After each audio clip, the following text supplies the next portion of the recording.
श्रीमद् भागवत महापुराण दशम स्कंद 73वां अध्याय। इस अध्याय में आज आप सुनेंगे जरासंध के जेल से छूटे हुए राजाओं की विदाई और भगवान का इंद्रप्रस्थ लौट आना। श्री सुखदेव जी कहते हैं, हे परीक्षित, जरासंध ने अनायासी 20,800 राजाओं को जीतकर पहाड़ों की घाटी में एक किले के भीतर कैद कर रखा था। भगवान श्री कृष्ण के छोड़ देने पर जब वे वहां से निकले तब उनके शरीर और वस्त्र मैले हो गए थे। वे भूख से दुर्बल हो रहे थे और उनके मुंह सूख गए थे। जेल में बंद रहने के कारण उनके शरीर का एक एक अंग ढीला पड़ गया था। वहां से निकलते ही उन नरपतियों ने देखा कि सामने भगवान श्री कृष्ण खड़े हैं। वर्षाकालीन मेघ के समान उनका सांवला सलोना शरीर है और उन पर पीले रंग के रेशमी वस्त्र फहरा रहा है। 4 भुजाएं हैं जिनमें गदा, शंख, चक्र और कमल सुशोभित हैं। वक्षस्थल पर सुनहरी रेखा श्रीवत्स का चिन्ह है और कमल के भीतरी भाग के समान कोमल रत्नारे नेत्र हैं। सुंदर बदन प्रसन्नता का सदन है। कानों में मकराकृत कुंडल झिलमिला रहे हैं। सुंदर मकुट, मोतियों का हार, कड़े करधनी और बाजूबंद अपने अपने स्थान पर शोभा पा रहे हैं। गले में कौस्तुभमणि जगमगा रही है और बनमाला लटक रही है। भगवान श्री कृष्ण को देख करके उन राजाओं की ऐसी स्थिति हो गई मानो वे नेत्रों से उन्हें पी रहे हैं, जीभ से चाट रहे हैं, नासिका से सूंघ रहे हैं और बाहुओं से आलिंगन कर रहे हैं। उनके सारे पाप तो भगवान के दर्शन से ही धुल चुके थे। उन्होंने भगवान श्री कृष्ण के चरणों पर अपना सिर रखकर प्रणाम किया। भगवान श्री कृष्ण के कैद में रहने का क्लेश बिल्कुल जाता रहा। वे हाथ जोड़ करके विनय वाणी से भगवान श्री कृष्ण की स्तुति करने लगे। राजाओं ने कहा, शरणागत के सारे दुख और भय हर लेने वाले हे देवेश्वर, सच्चिदानंद स्वरूप अविनाशी श्री कृष्ण, हम आपको नमस्कार करते हैं। आपने जरासंध के कारागार से तो हमें छुड़ा ही दिया। अब इस जन्म मृत्यु रूप घोर संग्राम, घोर संसार चक्र से भी छुड़ा दीजिए, क्योंकि हम संसार में दुख का कटु अनुभव करके उससे ऊब गए हैं और आपकी शरण में आए हैं। हे प्रभु, अब आप हमारी रक्षा कीजिए। हे मधुसूदन, हमारे स्वामी, हम मगधराज जरासंध का कोई दोष नहीं देखते। भगवान, यह तो आपका बहुत बड़ा अनुग्रह है कि हम राजा कहलाने वाले लोग राजलक्ष्मी से च्युत कर दिए गए, क्योंकि जो राजा अपने राज्य ऐश्वर्य से के मद से उन्मत्त हो जाता है उसको सच्चे सुख की, कल्याण की प्राप्ति कभी नहीं हो सकती। वह आपकी माया से मोहित होकर अनित्य संपत्तियों को भी अचल मान बैठता है। जैसे मूर्ख लोग मृग तृष्णा के जल को ही जलाशय मान लेते हैं, वैसे ही इंद्रिय लोलुप और अज्ञानी पुरुष भी इस परिवर्तनशील माया को सत्य वस्तु मान लेते हैं। हे भगवान, पहले हम लोग धन संपत्ति के नशे में चूर होकर के अंधे हो रहे थे। इस पृथ्वी को जीत लेने के लिए एक दूसरे की होड़ करते थे और अपनी ही प्रजा का नाश करते रहते थे।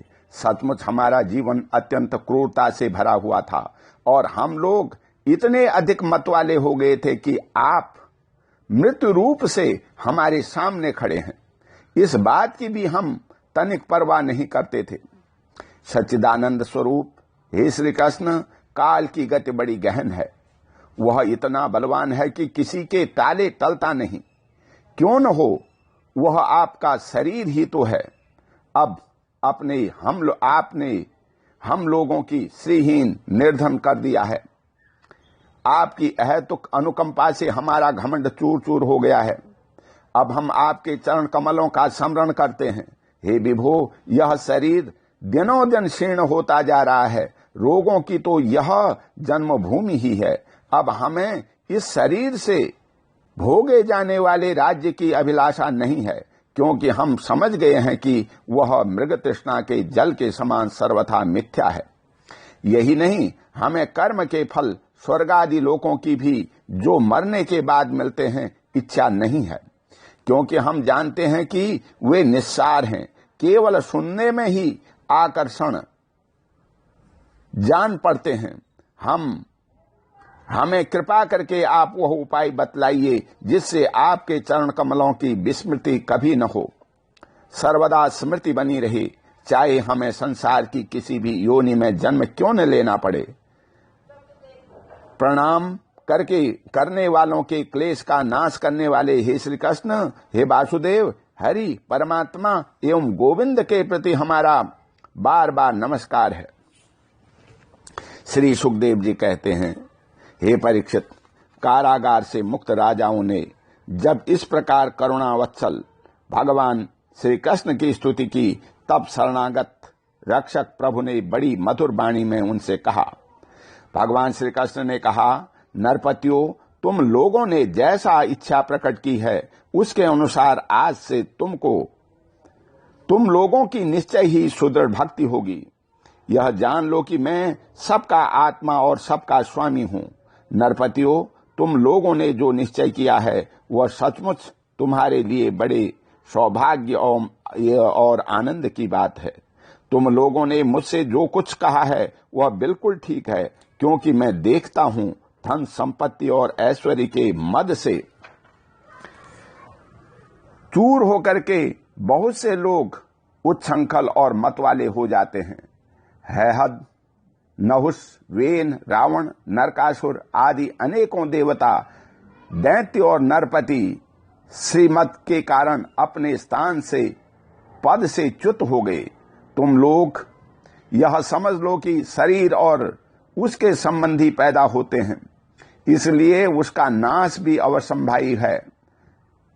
अतः इसमें आसक्ति मत करो, बड़ी सावधानी से मन और इंद्रियों को बस में रखकर यज्ञों के द्वारा मेरा यजन करो और धर्मपूर्वक प्रजा की रक्षा करो।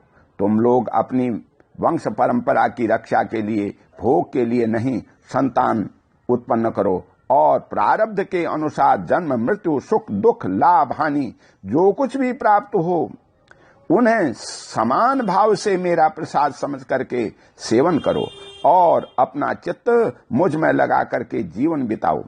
देह और देह के संबंधियों से किसी प्रकार की आसक्ति न रख करके उदासीन रहो।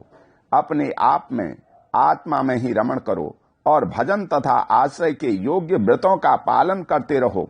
अपना मन भली भांति मुझ में लगा करके अंत में तुम लोग मुझ ब्रह्म स्वरूप को ही प्राप्त हो जाओगे। श्री सुखदेव जी कहते हैं, हे परीक्षित, भुवनेश्वर भगवान श्री कृष्ण ने राजाओं को यह आदेश दे करके उन्हें स्नान आदि कराने के लिए बहुत से स्त्री पुरुष नियुक्त कर दिए। हे परीक्षित, जरासंध के पुत्र सहदेव से उनको राजोचित वस्त्र, आभूषण, माला, चंदन आदि दिलवा करके उनका खूब सम्मान करवाया। जब वे स्नान करके वस्त्राभूषणों से सुसज्जित हो चुके, तब भगवान ने उन्हें उत्तम उत्तम पदार्थों का भोजन करवाया और पान आदि विविध प्रकार के राजोचित भोग दिलवाए। भगवान श्री कृष्ण ने इस प्रकार उन बंदी राजाओं को सम्मानित किया। अब वे समस्त क्लेशों से छुटकारा पाकर तथा कानों में झिलमिलाते हुए सुंदर सुंदर कुंडल पहन करके ऐसे शोभायमान हुए जैसे वर्षा ऋतु का अंत हो जाने पर तारे। फिर भगवान श्री कृष्ण ने उन्हें स्वर्ण और मणियों से भूषित एवं श्रेष्ठ घोड़ों से युक्त रथों पर चढ़ाया, मधुर वाणी से तृप्त किया और फिर उन्हें अनेक देशों को भेज दिया। इस प्रकार उदार शिरोमणि भगवान श्री कृष्ण ने उन राजाओं को महान कष्ट से मुक्त किया। अब वे जगतपति भगवान श्री कृष्ण के रूप, गुण और लीलाओं का चिंतन करते हुए अपनी अपनी राजधानी को चल दिए। वहां जाकर के इन लोगों ने अपनी अपनी प्रजा के परम पुरुष भगवान श्री कृष्ण की अद्भुत कृपा और लीला कह सुनाई और फिर बड़ी सावधानी से भगवान के आज्ञानुसार वे अपना जीवन व्यतीत करने लगे। हे परीक्षित, इस प्रकार भगवान श्री कृष्ण भीमसेन के द्वारा जरासंध का वध करवा करके भीमसेन और अर्जुन के साथ जरासंध नंदन सहदेव से सम्मानित होकर के इंद्रप्रस्थ के लिए चले। उन विजयी वीरों ने इंद्रप्रस्थ के पास पहुंच करके अपने अपने शंख बजाए, जिससे उनके इष्ट मित्रों को सुख और शत्रुओं को बड़ा दुख हुआ। इंद्रप्रस्थ निवासियों का मन उस शंख ध्वनि को सुनकर के खिल उठा। उन्होंने समझ लिया कि जरासंध मर गया और अब राजा युधिष्ठिर का राजसूय यज्ञ करने का संकल्प एक प्रकार से पूरा हो गया। भीमसेन, अर्जुन और भगवान श्री कृष्ण ने राजा युधिष्ठिर की वंदना की और वह सब कृत्य कह सुनाया जो उन्हें जरासंध के वध के लिए करना पड़ा था। धर्मराज युधिष्ठिर भगवान श्री कृष्ण के इस परम अनुग्रह की बात सुनकर के प्रेम से भर गए। उनके नेत्रों से आनंद के आंसुओं की बूंदें टपकने लगी और वे उनसे कुछ भी कह न सके। ओम शांति। बोल श्री कृष्ण भगवान की जय।